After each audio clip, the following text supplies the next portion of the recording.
gracias también a la comisión por haber invitado a la presentación. Vamos a charlar un poquito sobre vinculación. La idea un poco es sacarnos un poco del ámbito general de la físico-química, o por lo menos esa es mi idea. Me dedico a vinculación tecnológica desde hace poco más de 10 años, que estoy haciendo en paralelo también con las actividades normales de simulación que hago en el instituto.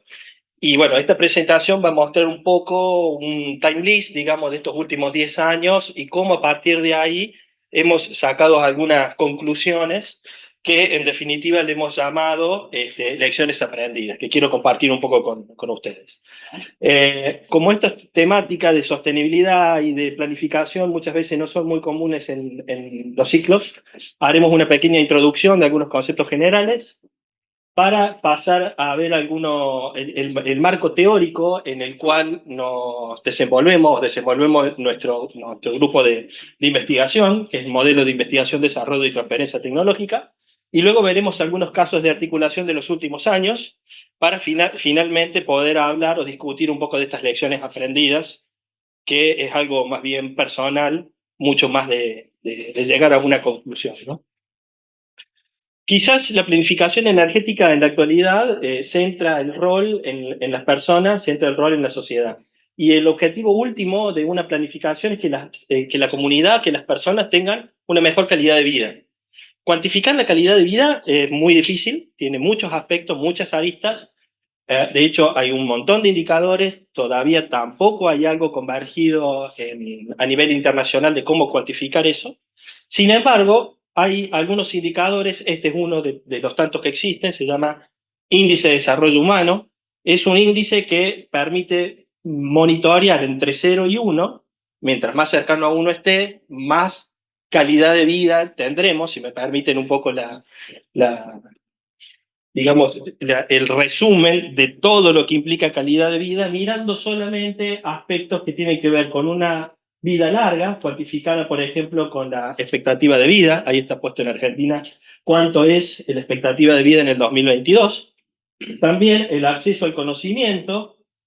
Estos diferentes valores también están relacionados con diferentes objetivos de desarrollo sostenible. Y finalmente tenemos uno que tiene que ver con la parte económica, que es el ingreso per cápita, que ahí está, son $22.000 en el 2022. En la actualidad no sé si llegamos a 4 cifras, digamos, ¿no? Pero, es un número que está completamente desactualizado en la actualidad. Todos los países tienen un índice de desarrollo humano en promedio.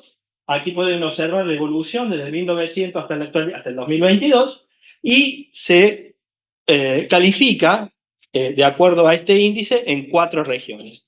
Aquellos que presentan un índice bajo, medio, alto y muy alto, y fíjense que Argentina está dentro de la categoría muy alto. Y si nosotros pudiéramos graficar ahora este índice de desarrollo humano en el eje Y en función del uso de la energía per cápita por año de las personas, podemos tener un gráfico de este tipo, y eso nos tiene que llamar la atención porque podemos observar aquí que pequeños cambios en el uso de la energía, es decir, el acceso de la energía, bueno, algunos países van a implicar esos importantes cambios en la calidad de vida. Pero por el otro lado tenemos otros países, que bueno, esto no habla de todo, pero más al lado derecho de ustedes, donde países consumen una enorme cantidad de energía y sin embargo no se ve reflejado con un incremento en el índice de desarrollo humano. Y bueno, Argentina está puesto aquí en el puntito del medio, ¿no? Es decir, que a partir de esto uno puede decir, bueno, existe un límite en el cual el acceso a la energía o en el uso de la energía implica una calidad de vida mejor. Y hay otro rango donde no lo es. Y cuando hablamos de energía, hablamos todo: transporte, electricidad, gas natural, o sea, cualquier cosa que utilizamos para vivir como nosotros vivimos, ¿no? Y esto en realidad no tiene que ver demasiado con la cantidad de energía, sino tiene que ver cómo nosotros generamos esa cantidad de energía que necesitamos. Aquí tenemos las emisiones de China y Estados Unidos y la del resto del mundo separado. Todos los datos que están acá son todos datos que son públicos, que los pueden bajar si quieren jugar un poco con los datos. Está toda la información disponible para hacerlo. Y en color naranja está aquí la fracción que emite el sector energético en cada uno de los países. Así, por ejemplo, China tiene 84% de las emisiones son respuestas del sistema energético. Y Estados Unidos un poco más. El resto del mundo mucho menos. Si sumamos China y Estados Unidos en las emisiones, son más o menos similares a las que tenemos en el resto del mundo. Y si sumamos las tres cosas, tenemos la evolución mundial abajo a la derecha. Y, como siempre, a partir de ahí hacemos una regresión lineal, de ahí podemos calcular una pendiente y podemos hacer una proyección. La proyección nos indica a partir de acá que al cabo del 2050 va a haber una determinada cantidad de emisiones, 66 millones 66.500 millones de toneladas, bla, bla, bla, bla. ¿Qué significa esto? Significa, hay una relación entre la temperatura media anual de la Tierra y las emisiones y la concentración de CO2 en parte por millón en Argentina, en el ambiente. Esto significa, y a partir de aquí, que vamos a tener un calentamiento global por efecto de las emisiones. Pero el problema, de nuevo, no es energía. El problema son cómo generamos la energía. Y a partir de ahí, ustedes han escuchado muchas veces que existe el Acuerdo de París, que sentó algunas bases. Tres cosas son importantes. Quizás limitar el aumento de la temperatura de 1,5 sea el más conocido.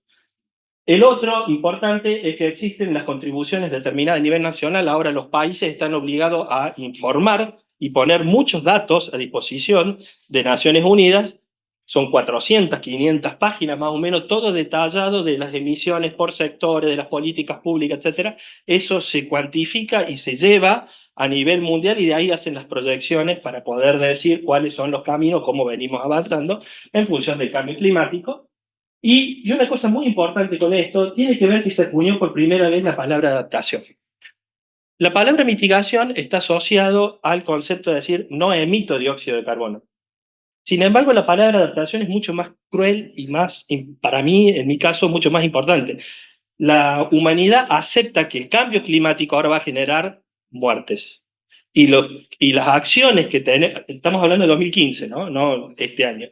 Y esas acciones generan esas vulnerabilidades, esas regiones, esas poblaciones que son vulnerables a los riesgos del cambio climático, hay que trabajarlas para disminuir la cantidad de muertes. O sea, no es algo, para mí es muy importante porque la sociedad en conjunto ha decidido y sabe a partir del 2015 que va a haber consecuencias de vidas humanas y lo que hay que trabajar en el concepto de adaptación es minimizar esa cantidad de muertes, ¿no?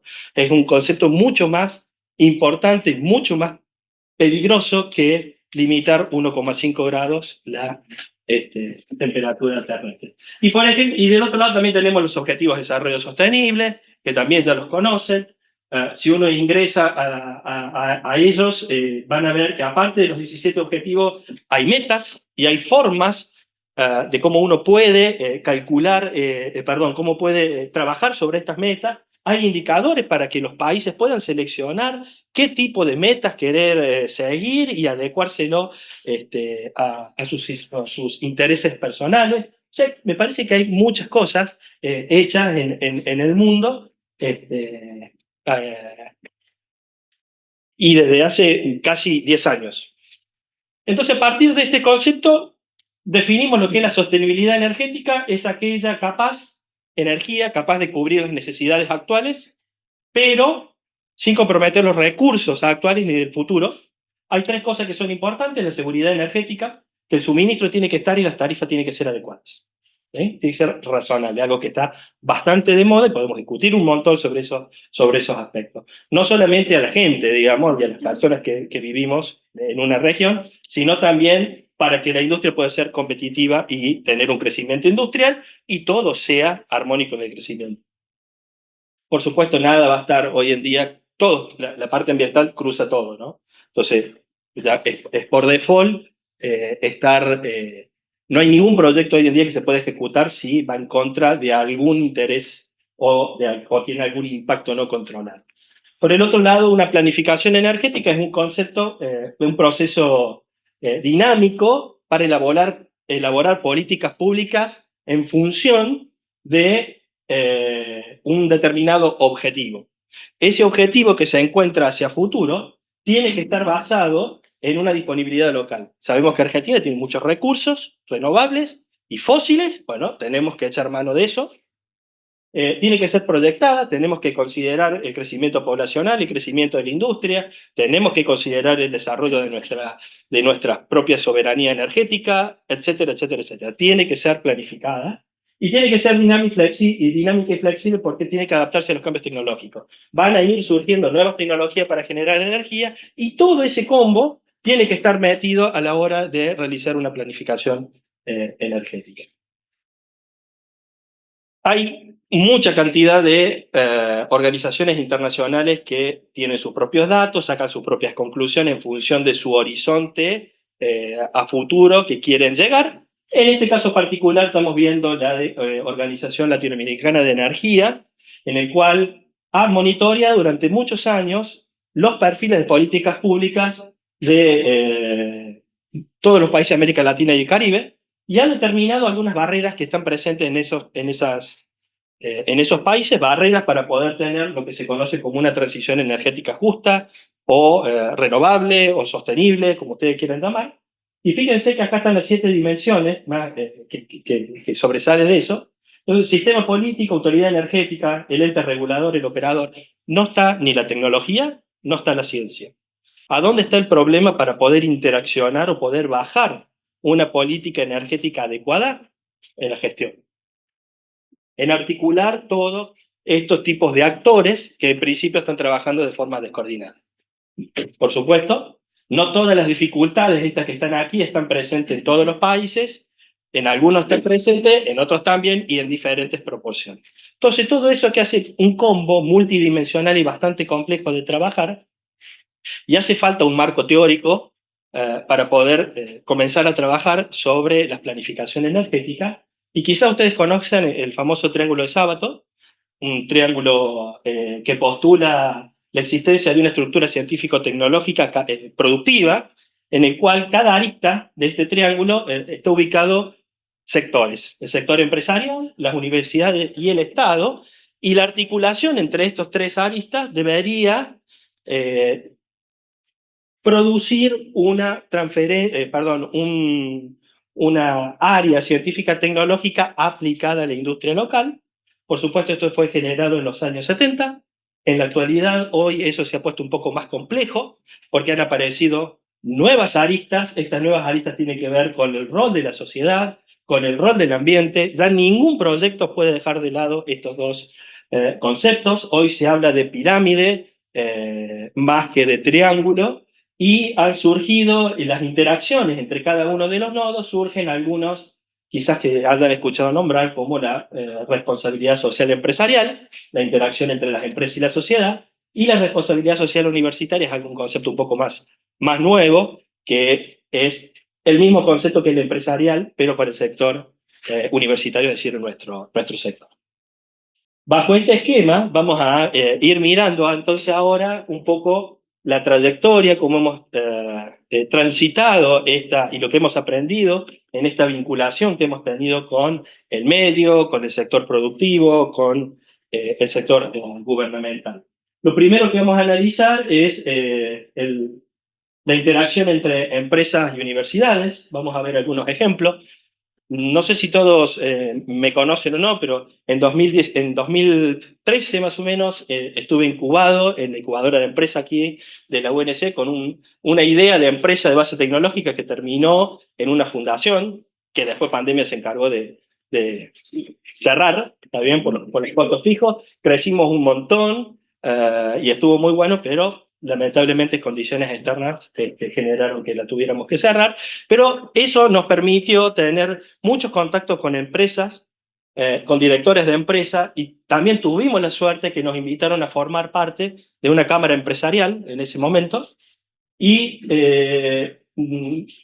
nos comprometimos, en ese momento digo en plural porque también estaba Ramiro Rodríguez como colega de trabajo, desarrollar lo que era la Comisión de Eficiencia Energética dentro de la Cámara, que era un concepto que no se tenía en su momento alusión a qué era lo que era, Y a partir de allí entablamos un par de metas y de trabajos coordinados. Por ejemplo, pudimos comenzar a realizar auditorías de eficiencia energética en unas empresas, que es de la Cámara de la Madera, en 4 empresas. Pudimos cuantificar los costos.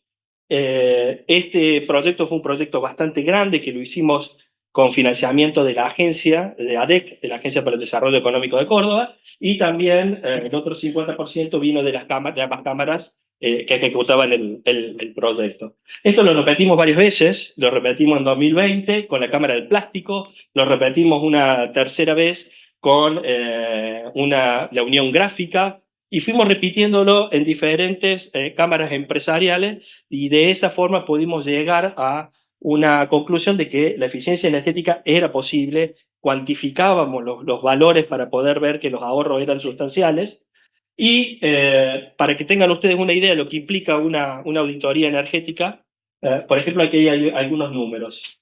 Se relevaron más de 1000 artefactos en diferentes empresas, motores, equipos, aire acondicionado, computadoras. O sea, cualquier cosa que se enchufe eléctrico tiene que estar escrito en una tabla de Excel.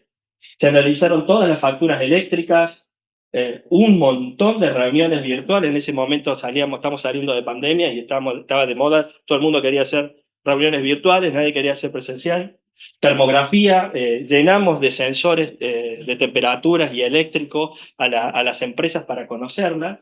Aquí les muestro una fotito. Este es el sensor eléctrico, el tarifador, el que también tenemos en la facultad, el que está en físico-química, ¿quién no anda? Bueno, ese que está ahí. ¿Ah? ¿Sabes cuál es? Bueno, después hablemos una cosita más al último, les voy a comentar una cosita que estamos trabajando con la facultad en este aspecto. Y esto es lo que podría estar registrando para que se tenga una idea. Este es el perfil de corriente, perdón, de la demanda de energía en función del tiempo para una semana determinada, y algo que es muy no sé si todo el mundo recuerda Física 2, yo sí porque la doy todos los años. Hay una parte que se llama potencia reactiva, que es la potencia que uno no es convertida en un trabajo útil, pero sin embargo hay que pagarlo, ¿no? Que en este caso particular es esa curvita de color naranja que está ahí, que uno puede disminuir. ¿Mm? Si hacemos un zoom en esa parte, tenemos esto que está aquí. Esto, como ustedes conocen, tiene un costo, el costo de la potencia. Por supuesto, estos costos están en el 2021. A esto lo tienen que multiplicar más o menos por 5 por 6 en la actualidad, ¿sí? Y el mes que viene va a ser otro por más. Y aquí uno puede más o menos calcular cuál es la potencia asociada a la empresa por tener esa demanda determinada. La demanda determinada es como decir, bueno, alquilo o te contrato un pedazo de caño del cable, ¿no? Una sección del cable, una demanda de potencia máxima. Pero también ustedes conocen que se paga por energía. Si nosotros integramos la curva anterior, tenemos la energía tiene 3 costos diferentes dependiendo del horario, y entonces con esto fuimos capaces de conocer, bueno, cuáles son los equipos que generan este pico de energía. Sí, ¿será posible pasar esto a un horario donde es menor la tarifa, donde es mayor, ver si tener más empleado a la noche, que se le paga más, es conveniente o no es conveniente? Y en definitiva, eso es una auditoría energética. Conclusiones. Bueno, ahorros importantes, a pesar de que los costos eléctricos en esto eran bajitos, las demandas de los ahorros económicos fueron grandes, pero fíjense que este ROI es el retorno de las inversiones, son de 6 meses. Eso nos permitió a nosotros diagramar un plan. Es decir, bueno, la auditoría lleva esta primera barra, proyectamos un ahorro determinado y después ese ahorro tiene que ser programado en el tiempo, de forma tal que no podemos ir a hacer todas las cosas el primer día en la fábrica porque no cierra, tienen que trabajar, entonces hay que coordinarlos con ellos, no es un trabajo sencillo esto. Esto es obviamente muy esquemático. El primer mes trabaja, se genera ahorro, parte de los ahorros se tiene que reinvertir en nuevas mejoras, y así entramos en un ciclo que abre las puertas a lo que se llama un sistema de gestión de la energía, conocido como ISO 50001. Nosotros actuamos hasta acá, hasta la última parte. Después lo que las empresas seguían haciendo era otra cosa. Y esto probamos que fue exitoso en muchas empresas, en muchos sectores, y eso es lo interesante, digamos, que pudimos hacer con la Cámara. Con esa información y en diferentes charlas, el Estado nos escuchó, entre comillas, en el sentido de que las políticas públicas comenzaron a ver que esto era interesante. Se dio la casualidad que algunos colegas que trabajamos en la Cámara terminaron siendo secretarios en los diferentes lugares de los ministerios, lo cual nos permitió a nosotros también poder generar, paralelamente a hacer estas auditorías, generar un marco de ley. Yo tuve la suerte de participar en la confección de todas estas leyes que ustedes van a poder ver acá, y también en algún momento, cuando ya teníamos unas leyes que generaban un marco de trabajo, también fue en 2019, que se ve allá arriba, a la mitad, la necesidad de poder generar nuevos recursos humanos a través de un curso. Se formaron 179 gestores energéticos y con Ramiro, si los conoce, fuimos las personas que diagramamos todo ese curso, que duró más o menos como 2 meses y que después se extrapoló a toda la Argentina. Por supuesto, no nosotros. Lo llevó el Consejo Federal de Inversiones, que fue el ente que financió todo este tipo de actividades. Después hizo unas diplomaturas. En la actualidad se generan diagnósticos energéticos ahora para parques industriales, no para empresas. Y en definitiva, si vemos una lista de tiempo, en 2017 éramos muy poquitas empresas, y esta vinculación entre los diferentes actores, se da la casualidad que yo pertenezco a universidades y también pertenezco un poco a empresas, y tenemos muy buena relación con el Estado, miramos con cariño el ambiente y la sociedad, entonces un poco articulamos esas cosas. En el 2024 hoy hay un montón de empresas en la Cámara, 500 empresas relevadas, muchos gestores energéticos formados, más de 250 puestos de trabajo de calidad generados, porque el 90% de estos son todos ingenieros en diferentes especialidades, 5% son arquitectos y los otros 5 son contadores. Lastimosamente no hay muchos químicos metidos en esto. Un marco regulatorio con ley de agua caliente sanitaria, generación distribuida, en el cual se ha ido trabajando. No puedo mostrar todo, por supuesto, porque es extremadamente largo. Y algo que es interesante, todos estos puestos de trabajo se generaron bajo un protocolo de concursos abiertos. Lo que aceptó la Cámara fue la propuesta que tenemos nosotros en la facultad de poder generar los cargos abiertos, y que haya un tribunal que evalúa bajo ciertas condiciones. La Cámara lo aceptó y todos estos puestos de trabajo fueron generados de esa forma. Así que es una forma interesante de poder mezclar lo bueno de cada parte del mundo. En algún momento esto también nos dio el pie para poder escuchar la problemática del sector gubernamental. Ahí en algún momento nos preguntaron, che, ¿sabemos cuál es la potencialidad de la bioenergía en Córdoba? En realidad no la conocíamos, de hecho no la conocíamos, no se conocía en Córdoba esta potencialidad, y en algún momento comenzamos a indagar y ahí se suma Rocío al grupo de trabajo y se animó a desarrollar un modelo computacional que nos permita cuantificar este tipo de cosas, que básicamente a partir de información satelital, ahí tienen una imagen satelital discriminando los diferentes usos del suelo, aquellos que hacen un poco de multiplicación de matrices, la cantidad de píxeles que tenemos acá son 27 por 220 millones, o sea, una enormidad de multiplicaciones que hay aquí para poder hacer cosas. Y aquí les muestro un mapa de las regiones sembradas con soja y con maíz. Si hacemos un zoom a esta parte, tenemos esto que está ahí, un zoom de 25 por, otro zoom de 20 por, otro zoom de 10 por, y ahí fíjense, tenemos de este lado una imagen que nosotros le llamamos una máscara superpuesta, que nos dice los colores y nos dice las áreas, y fíjense que acá hay un cuadradito muy chiquito que es el píxel, ¿no? Todo esto de color naranja son todos píxeles uno al lado del otro, ¿no? Y al lado tenemos una imagen satelital. Entonces, a partir de esta información georreferenciada, nosotros fuimos capaces, que está del lado derecho, acá datos satelitales, fuimos capaces de poder transformar esa información satelital en una masa de este otro lado de la izquierda, multiplicando y dividiendo estas enormes matrices que están ahí.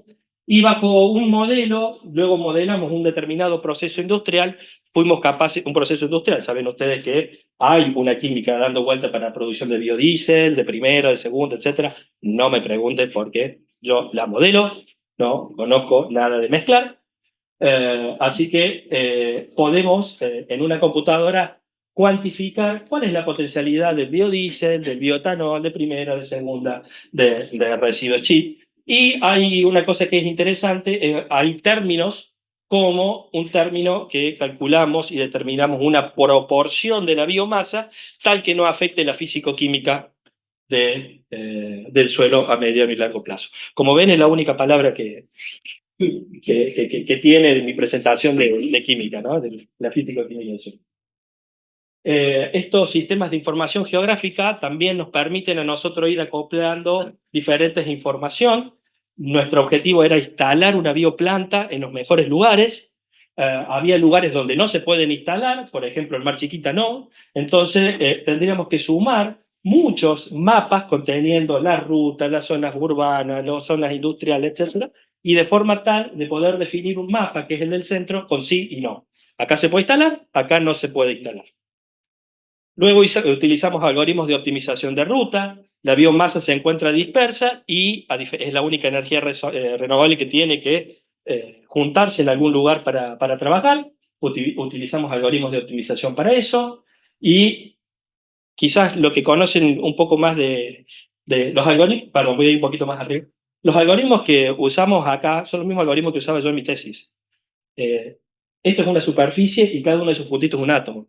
Calcular las distancias con un radio de corte son todas iguales, ¿eh? Entonces, todas las aplicaciones que yo fui aprendiendo en mi doctorado, en mi postdoctorado, las estoy aplicando acá. No hay nada que no sea conocido en ese momento por la ciencia básica, digamos. Y esto, los que hacen simulaciones saben que es una superficie energética potencial. Nada más que acá le llamamos mapa de calor para ver dónde está la potencialidad de la biomasa, pero es lo mismo. Acá determinamos que esta zona es la mejor, determinamos, ahí toda esa biomasa se va a acumular en esa biorefinería y el procedimiento vuelve a ser repetido. Con la salvedad que en cada una de las simulaciones somos capaces de discernir qué biomasa disponible tenemos, qué proceso, cuáles son las áreas que tienen que confluir ahí, los camiones, la distancia recorrida, la potencia, la energía. Tenemos un módulo económico-financiero que nos permite ver, muy básico, que nos permite ver el costo de inyección, entonces podemos comparar con Renovar y podemos dar diferentes respuestas, por ejemplo, puestos de trabajo, emisiones desplazadas, etcétera, que era la información que necesitaba el ministerio. Esta información, luego de mucho trabajo, 6 años, por eso parece muy corto esto en 2 o 3 filminas, pero llevó muchísimo tiempo, estamos en la fase final de tener un modelo de planificación ambiental, técnica y económica, que ya que fue utilizado, de hecho, el emergente de estas simulaciones, para diagramar la ley 10.721 que tiene la provincia de promoción de bioenergía, y en la actualidad está siendo utilizada ya por 2 cámaras empresariales, Cabiocor, es la Cámara de la Industria Bioenergética de Córdoba, y CADIEC, la cual estoy desempeñándome mis actividades, para planificar y llevar en concreto todos estos sitios que están ahí. Acá pueden ver un escenario donde hay bioplantas grandes, y a la derecha ustedes pueden ver bioplantas chiquititas que pueden estar distribuidas ahí. Podemos evaluar ese escenario y ver cuál es la ventaja de una cosa o la otra. Voy a ir un poquito más rápido. La oferta, esto también vino una oferta desde el lado, he elegido, al principio vino una oferta desde el sector empresarial al gubernamental, luego del sector gubernamental a la universidad. Ahora fue una propuesta nuestra que le acercamos a las cámaras y al gobierno. Monitorear todos los consumos energéticos de la provincia de Córdoba a través de un observatorio de energía. Lo aceptaron, firmamos en 2020 un acuerdo, en 2023 se refrendó ese acuerdo. Se incluyó en un momento era solamente empresarial, después se incluyeron el sector gubernamental, el ente regulador, el ERCEP, para poner datos y mirar costos a partir de ahí. Y ahí les muestro una fotito simplemente de algunas cosas, que esto tiene un informe que tiene como 50 páginas, son disponibles, abiertos, para todo, donde se monitorea la potencia, la generación, la demanda, los gases de efecto invernadero, etcétera, central por central en la provincia de Córdoba. ¿Qué lecciones aprendidas? No sé si estoy bien en tiempo no tengo ni idea. Perdón si me extendí mucho, le doy. ¿Qué lecciones aprendidas hemos transitado, por ejemplo, a partir de aquí? No hay muchas conclusiones que uno puede tener, ¿no? Lo primero, estos modelos de vinculación tecnológica deben ser pensados siempre en maximizar los beneficios, pero de todas las aristas, ¿no? Muchas veces, a la hora de sentarnos a dialogar con el sector gubernamental o con el sector empresarial, pensamos un poco en qué nos sirve a nosotros y en realidad a mí me sirvió muchísimo pensar qué le puede llegar a servir a la otra persona antes de ir a la reunión. Y a partir de esa maximización de las ideas, de los beneficios, las reuniones se vuelven mucho más efectivas y cortas también. Si no te la pasas de reunión en reunión. El rol del liderazgo también es rotativo. Hay veces que le toca hacer, hay veces que le toca hacer la empresa, hay veces que le toca hacer la cámara, a veces le toca hacer el gobierno, a veces nos toca hacer a nosotros en la universidad. Aceptar que otro tenga el rol de liderazgo, que vos seas el experto en una temática, es un tema que es bastante complejo y es un aprendizaje que hay que hacer, que, que no es tan fácil, digamos, o por lo menos a mí no me resultó muy fácil. Si bien todas las aristas de esta pirámide son importantes, realmente los impactos fuertes se dan cuando el gobierno entra en juego, porque es quien tiene la capacidad de poder hacer las reglamentaciones y las leyes y las políticas públicas, que en definitiva son las que direccionan el accionar de las industrias y de las personas que viven ahí en la sociedad. El fenómeno, al ser multidimensional, necesita un diálogo permanente entre los 5 puntos. Es importante generar un espacio de co-creación donde la idea de uno se enriquezca de los otros y tiene que haber esa sinergia y tiene que haber esa seguridad de que las ideas no son de una sola persona, sino es de una entidad. Necesita mucho tiempo y paciencia. Pueden observar ustedes que todas las cosas que demostré, creo que el primer paper que hemos podido publicar ahora con Rocío fue el año pasado. No, este año, 2024. Y esto comenzó hace más de 10 años. Entonces, fíjense los tiempos que demandan el accionar de este tipo de vinculaciones, mucho más que los informes con ICET, mucho más que también los informes que tenemos que presentar para los cargos, ¿no? ¿Cómo? Carrera docente. La carrera docente, sí. Y esto es muy importante porque quizás es el aprendizaje más fuerte para mí. Los nodos accionan de forma independiente. Si nosotros, lo voy a hacer personal, si yo no me vinculaba con esta parte de los nodos, las leyes van a salir lo mismo. Las empresas iban a hacer con otra eficiencia energética. Las empresas no van a tener un observatorio, pero van a tomar decisiones sin nosotros. Va a avanzar de una forma determinada, independientemente de nosotros. Es decir, podemos inducir un poco, pero tenemos que estar. Tenemos que formar parte de esos lugares, trabajar de forma coordinada. Cuando se pidan reuniones, comisiones, tenemos que estar presentes ahí y en alguna medida vamos a influir un poco en los tomadores de decisión, por lo menos a corto plazo, ¿no? Creo que eso es todo. Muchas gracias. Creo que fui bastante sintético y corto. Perdón. Mejor primero. Gracias, Oscar. Abrimos a preguntas. Acá hay un micrófono para grabar las preguntas para el video, para quienes después quieren retransmitir. Entonces, cuando hace una pregunta en público, repetimos la pregunta para que tome el micrófono y Oscar responde. Sí, no sé si hay preguntas. No, en realidad es una preguntita. Muy linda la charla.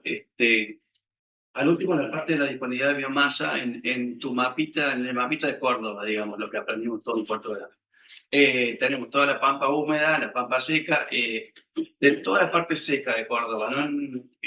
¿No han incorporado, por ejemplo, otras energías, como la energía, por ejemplo, que viene de la luz, ¿no es cierto? Toda la parte de fotovoltaica. Esto que está acá solamente habla de biomasa. En un momento, cuando nosotros ingresamos en la incubadora, pensamos que estábamos chochos porque se vino el aumento de tarifa, vino el renovar. Entonces dijimos, bueno, acá le vamos a pegar. Nuestros algoritmos eran de simulación para energía fotovoltaica, energía térmica y eólica. Principalmente eólica porque Ramiro venía con un know-how fuerte, la otra persona que me acompañaba. No pudimos hacer no pudimos vender nada. ¿Está bien? El tema de la biomasa vino después cuando la provincia estuvo interesada de hacer. ¿Por qué? Porque en realidad la provincia estaba pensando, no podemos competir contra la radiación que hay en el norte de Argentina, no podemos competir contra los vientos, la velocidad del viento en el sur, tenemos que dar alguna ventaja competitiva acá. La van a dar a través de las normativas claras y de un ecosistema que pueda ayudarte a generar negocios. Y la biomasa, en realidad, está ubicada en la provincia de Córdoba, Santa Fe, en toda esa pampa que está ahí. Los mapas del viento ya existen, y se puede sumar acá arriba, pero ya existían, digamos, lo que no existía era esto. Y el mapa de radiación también existe, y entonces vos podés más o menos calcular a partir de ahí cuánto podés ir sacando región por región. De hecho, hay un sistema de información geográfico nacional que se llama SIG-AR, ¿pues ya? ¿No te acuerdas? Bueno, que vos podés ir pinchando y te va diciendo cuánto es la energía que podés generar con energía de un aerogenerador y lo pinchas. Eso no existía para el avión. Ahora estamos viendo de poder exportarlo a otras provincias. Va, de hacer un mapa de Argentina, no de Córdoba, pero no sé si nos va a dar el poder de cálculo. Son muy grandes estas cosas. Muy linda charla, muy distinta. Está bueno ver que contando estas cosas. No, sí, sí. Gracias. Me quedé con un mapa que tenías donde había el trabajo con bioenergía, con plantas grandes y plantas chicas. Me acordé de al menos dos modelos que alguna vez escuché, uno el que usa Cabio y otro el que usa Porta. Sí. Porta está distribuyendo plantas para bioetanol de manera localizada, en cambio, en campos, mientras que Cabio lo hace localizado. ¿Qué pasa ahí con lo que es bioeconomía, con lo que es sustentabilidad? ¿Cómo ves eso entre esos dos mapas? O sea, ¿cuáles son las ventajas, cuáles son las desventajas, si es que lo han analizado? No lo hemos analizado en detalle. En realidad, en realidad sí desde el punto de vista teórico, a través de una computadora, ¿no? O sea, nosotros, no se ha analizado con los que toman la decisión, que es el sector gubernamental, ¿no? Porque entonces hay un pequeño subconjunto de elementos que considero, no todos los otros. Cuando uno arma plantas chiquitas, las hace más accesibles para que se diversifique la, eh, La producción. la cantidad de personas que pueden ingresar como negocio. Okay. ¿Está bien? Cuando vos lo haces grande, se nuclea en un par de empresas. Segundo, cuando vos lo haces chiquito, maximizas que las distancias sean para recoger sean mucho más chicos. En cambio, en el otro las distancias son mucho más grandes y las emisiones son, por consecuencia, mucho más grandes. Entonces hay ventajas y desventajas. Desde el punto de vista económico, por una cuestión de escala, te conviene hacerlo grande, pero plantas grandes así, la infraestructura, la metalúrgica de Córdoba, Argentina, no está preparada para eso. Sí está preparada para lo chiquito. La que está preparada para lo grande son muy poquitas, digamos. Sí, estás hablando por 200, 500, 600 millones de dólares para un plan. O más. O más. Esto se puede hacer, digo, esto que nosotros, esta filosofía de planificación de esta forma, lo estamos haciendo ahora con RAC, pero se puede hacer también con desechos de ganado, o sea, biogás, lo que quieran, digamos, y a partir de eso. Hay que acoplarle, lo que sí es importante es que cualquiera de las dos pueden ocurrir, ¿sí? Y es probable que ocurran en simultáneo. Lo importante a partir de acá es que haya un acompañamiento. Lo que nosotros en algún momento intentamos con Rocío era tratar de diagramar un plan, decir, bueno, el primer año se instalan estas 4 de este tamaño, el próximo año de esto, entonces un banco puede venir a financiar una determinada parte hasta que el sistema empiece a funcionar, pero ese tipo de cosas automáticamente te quedas sin elementos para discernir porque no estamos preparados para eso. Es muy difícil ir a golpear la puerta del banco, venimos con esto y lo mismo la parte gubernamental adopte esto como propio y que vayan ellos al banco, está bueno, pero no muchas veces sucede y hay que, todas las semanas, ir, hasta que en algún momento sale. No es una cosa sencilla. Todas estas cosas se pueden monetizar también con emisiones. De hecho, hoy hubo a la mañana una presentación del ministerio de una empresa, se firmó un acuerdo para que Córdoba sea la pionera ya tiene unas emisiones, perdón, no es bono, sino un crédito de carbono no emitido desde el año pasado, ahora van a empezar a tener bonos para que una empresa pueda comprarle a la otra y armar todo un mercado. Esas cosas, ¿cómo las considerás acá adentro? Son muy difíciles, digamos, de considerar, que son las que te van a definir si esto se hace o no se hace. Y las políticas públicas, ¿no? Porque si el porcentaje de biocombustible, biodiesel, después el Estado te dice, no, del 15% pasamos al 8%, el corte con biocombustible. Entonces son muchas cosas que están fuera de la parte técnica. Por eso digo, la parte técnica está totalmente resuelta.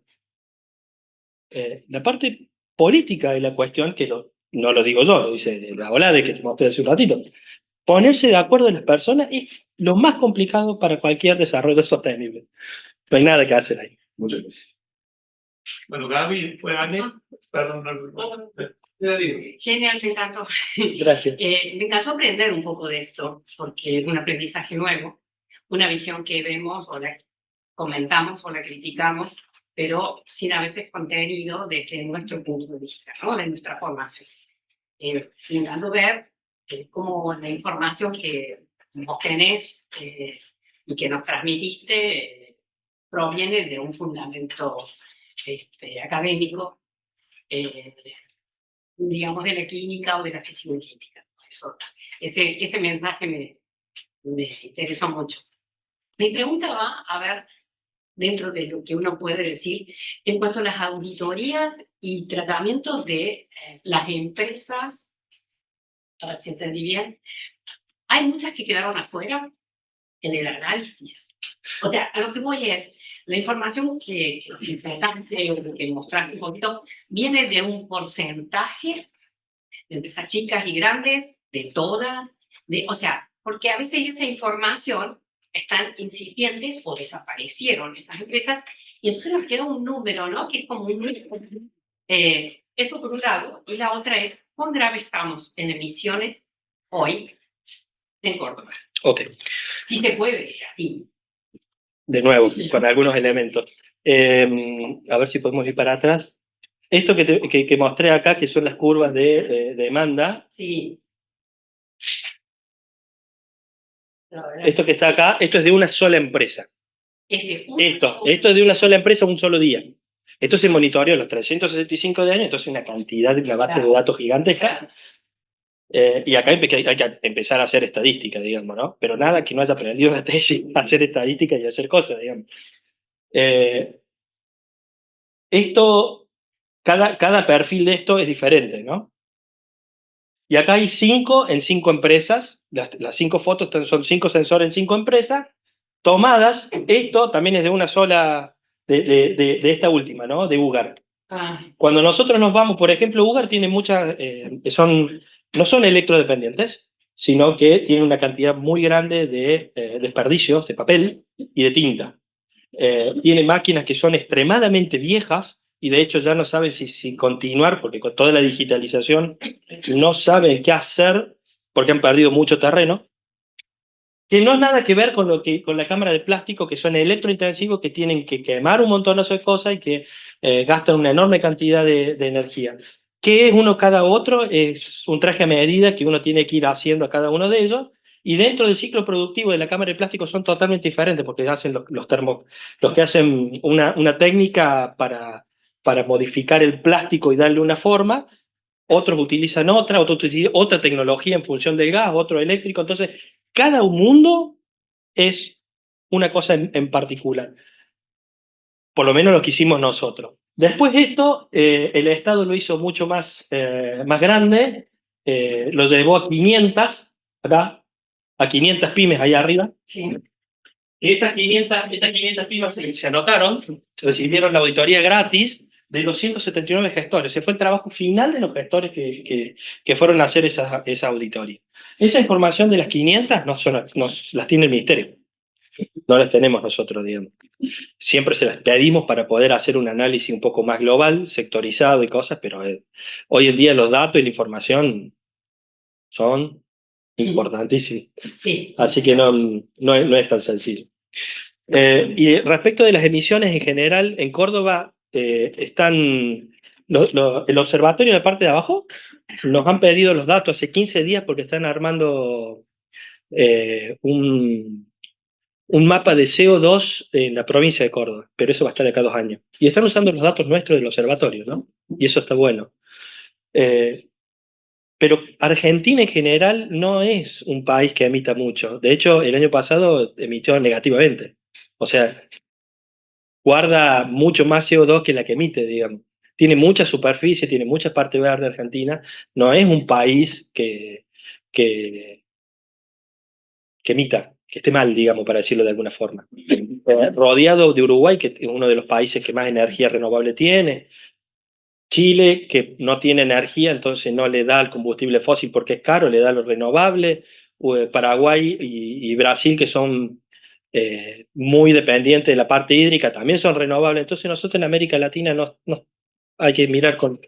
No hay que desentenderse. No hay que desentenderse y no hay que dejarnos marcar la agenda por la parte de continentes donde sí lo son, digamos. Más allá de que después todo se homogeneiza en el ambiente. Muchas veces hay que entender también, y eso lo aprendimos en el Renovar, no hubo ninguna empresa argentina que pudiera poner 1 kilo de acero en ninguna parte del Renovar.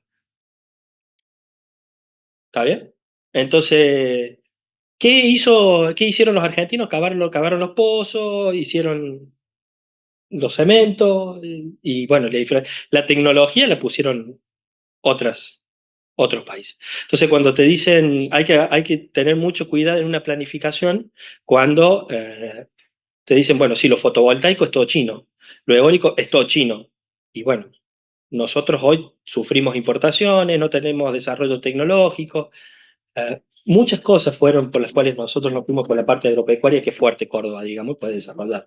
Pero son muchos elementos para considerar que la única forma de considerarlo es charlando con la gente que los conoce y los toma todo el tiempo, digamos. Y ahí aprendemos un montón nosotros. ¿Bien, Ale? Sí, por ahí relacionado, Oscar, me parece que lo tocaste en algún punto del hecho.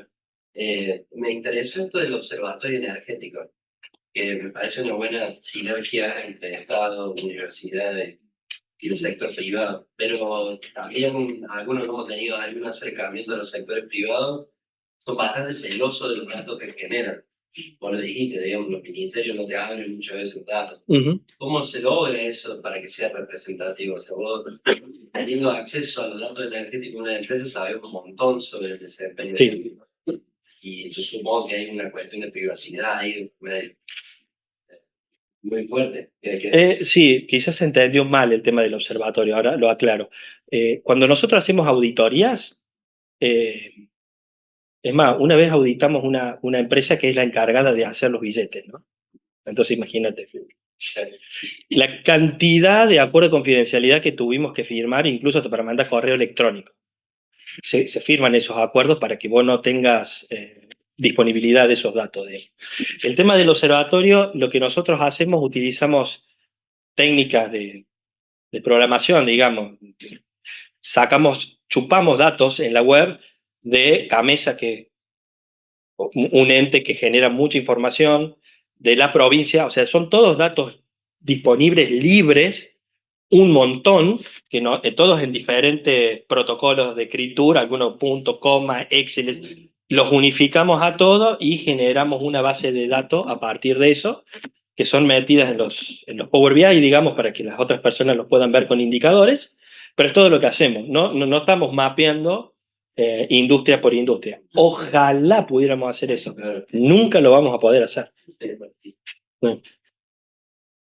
A lo sumo, lo que estamos trabajando con la Cámara de Bioenergía es armar una empresa modelo. Porque es importante para las empresas saber cómo ellas están trabajando en función de todas las otras, pero nadie te quiere dar información para que los otros... Hay una competencia muy fuerte, que es similar a la misma competencia que hay en los grupos de investigación en el FIC, digamos, ¿no? ¿Está bien? Exactamente igual. No, es así.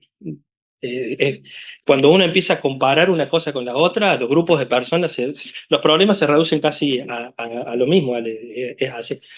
Y lo que queremos hacer entonces es agarrar una fábrica promedio que no represente a nadie pero que represente la media, y ahí más o menos uno quiere encarar para que ello se pueda comparar con algo, pero es muy difícil. Es muy difícil que acuerden.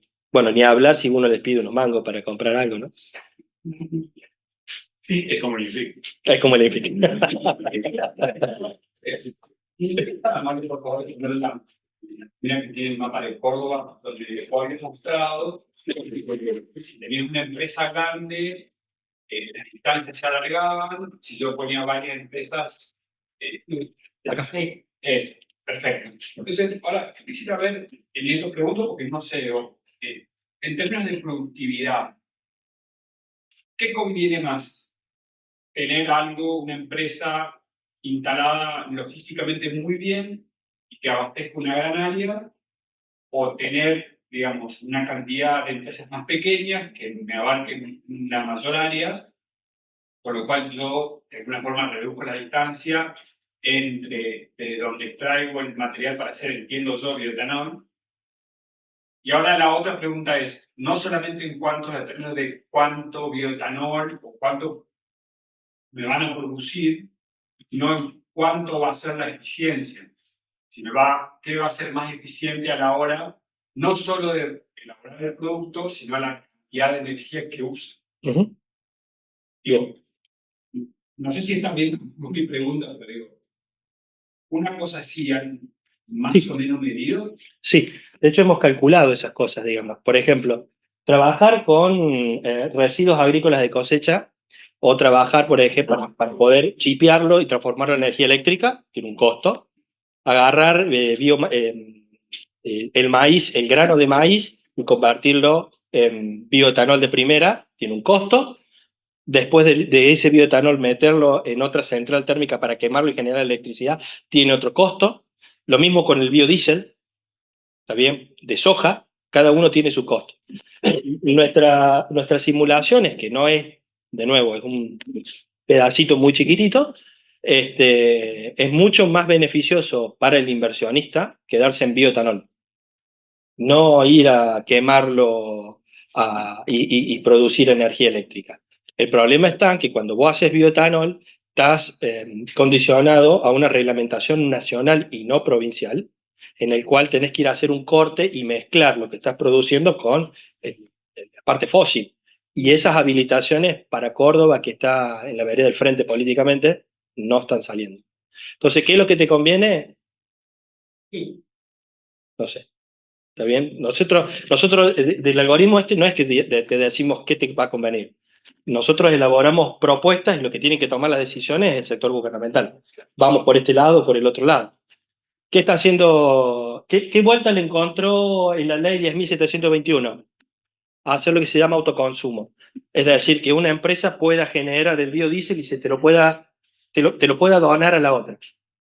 No puede facturar. Si factura, sale a FIP y fuiste. Te lo dona.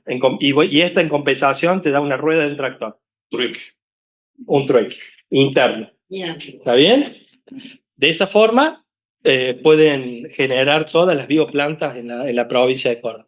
Digamos, son esquemas de comercialización, son esquemas de cosas que escapan un poco a lo que se me puede ocurrir a mí como un investigador, digamos. Pero sí, a esta gente se les ocurre muchísimas cosas y bueno, después lo que nosotros podemos hacer es evaluar si eso es posible o no. Nada más. Gracias. Una pregunta muy sencilla. ¿Tenés idea si existe algo así para Santa Fe, que también es un gran competidor en el tema? No, no así con esta escala, ¿no? Sí existe en Santa Fe, sí existe para toda Argentina, o sea, lo que uno hace es, toda esta biomasa que se encuentra disponible en la provincia de Córdoba, toda como sumatoria, implica por estequiometría tanta biomasa, eso sí existe. Pero así con esta distribución fina que uno puede ir calculando, no. No existe por ahora, ya lo va a hacer Rocío de acá un par de años. Y temporalmente es un modelo que tienen pensado incorporar cada año con los cambios de la tendencia y cultivo y demás, pienso que se puede afectar o no. Muchísimo, pero esos cálculos estamos haciendo ahora. De hecho, para que vos puedas hacer estos cálculos, vos necesitas la foto satelital. Claro. Esa foto satelital la hace, en este caso, INTA. bueno, empezamos con IDECORP y ahora nos vamos a INTA y nos dimos cuenta en algún momento que tiene varias fotos en varias campañas. De hecho, una campaña te siembran soja, la otra te siembran maíz, y entonces las distancias cambian. Toda la información en la web, estos algoritmos existen en la web, existen papers, a rolete de esto, ninguno calcula la diferencia entre los años. Y nosotros hemos hecho unos cálculos ahora y la diferencia es gigantesca. Entonces, cuando publiquemos eso, si lo llegamos a publicar, va a ser un problema porque simular un solo año puede tener tanto error como no hacer nada. Y en definitiva lo que hay que hacer es un análisis un poco más temporal en el tiempo y ubicar en la zona que minimice ahora toda una trayectoria y no una foto. Pero bueno, estamos en eso. Y en base a estos modelos de planificación que insiste en las empresas, ¿de cuánto fue el retorno del porcentaje de ganancias que obtuvieron las que tuvieron en base a la ley? ¿En la eficiencia? En la eficiencia. En la eficiencia, acá tenés, si no me equivoco, eran 6 meses los retornos, ¿sí? El ROI son 5 o 6 meses, el retorno de la inversión. Los ahorros fueron de 36.000 pesos, pero estamos hablando de esto hace 3 años, me parece, más o menos. Multiplicarlo, no sé, quizás puede ser 300.000 pesos, 400.000 pesos. Esto es lo suficiente, eso es ahorro por mes, ¿no? Eso es suficiente para ir cambiando, por ejemplo, toda la luminaria LED en su momento, después ir cerrando todos los escapes de aire comprimido que tenían, iban a generar más ahorro y así sucesivamente. Esta era un poco la idea de calcular cuánto ahorro podíamos como potencial tener como plata negativa, digamos, che, estás perdiendo esta plata, invertí y hace mejor las cosas.